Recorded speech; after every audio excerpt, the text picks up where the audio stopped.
Hello and welcome to the Bellatini Art Studio. Let's go.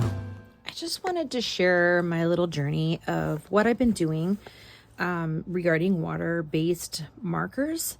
I am pretty fluent in watercolor and pencils and alcohol markers and stuff like that, but these have been my nemesis. I have spent probably the last 4 days trying to figure out how to do this. Amy Ward has been a very good resource for me.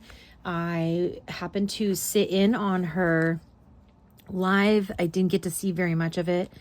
And I've also not had very much time to go back and look at it in depth, but the information I got out of it was extremely helpful, and I definitely encourage you to go check out her live video on where she discusses this.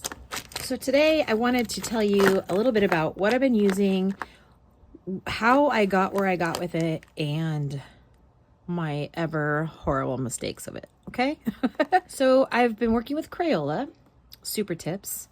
I've tried the Crayola washable. I have used Tombow. I have used Ohuhu. And those are about the watercolor markers that I have. And then I have these Pentel Arts. And such near and dear to my heart. This was the very first set of markers that were not Crayola when I was a kid. So these are very nostalgic to me. So I did use these as well. And interesting. They're all interesting. They all work differently.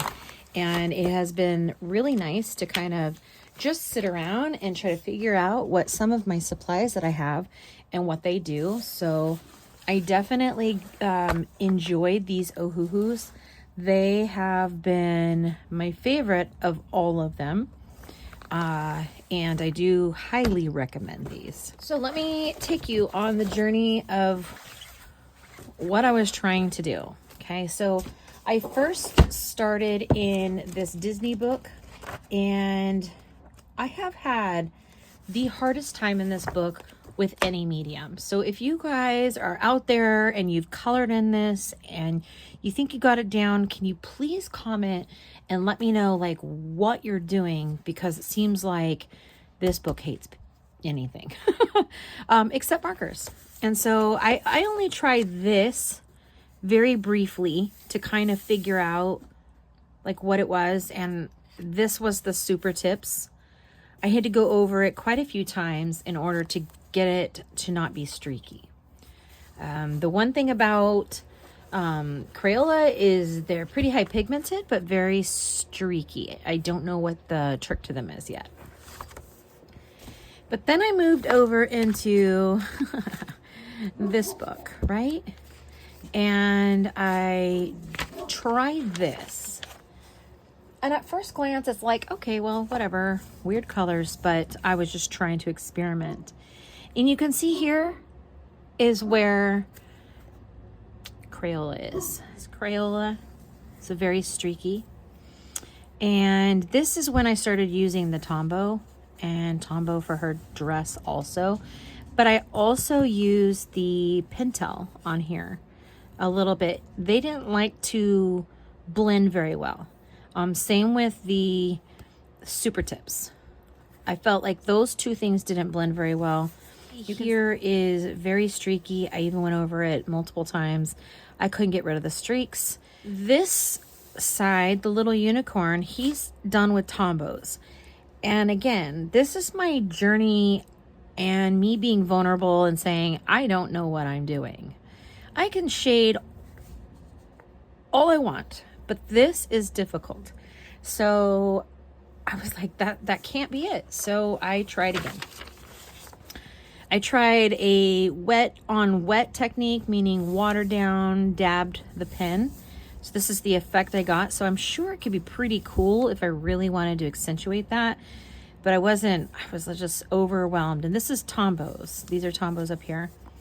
Then I started getting a little bit more adventurous, and you can see that I was starting to shade and blend a little better.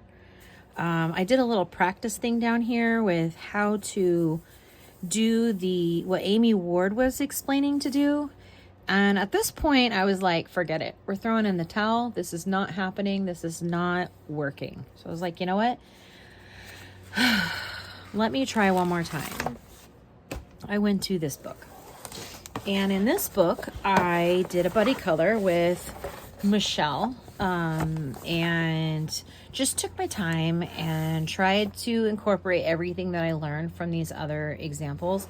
And I ended up with this picture, and this is, I would say, 95% water markers. The only thing I did is here, because I messed them up, I tried to shade with the pencil, but I didn't like it, so that's that. This is pencil, and then I have a little pencil here, and I think on that little leaf is water marker. So I definitely am not there yet. I know it looks decent, but I'm really, really excited to continue my growth in this.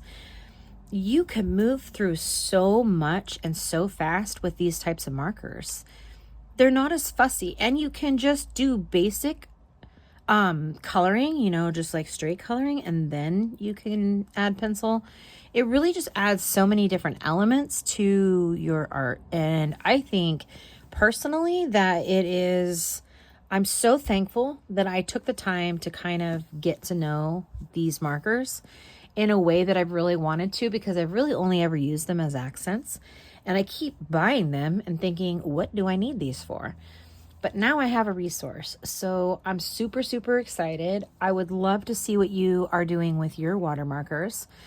Comment below the brands that you use and how you maybe are doing in your water marker journey, because I still have a long ways to go to learn, but I had an absolute pleasure of a time doing this, and it was nice that I could get a whole page done and it not take 20 hours. That was my benefit. So hopefully you appreciate the little journey that I've been on and what I'm learning. And if I learn some more, I'll bring it to you. Thank you, everybody. I hope you have a wonderful evening and day and whatever it is for you. And we will talk to you soon.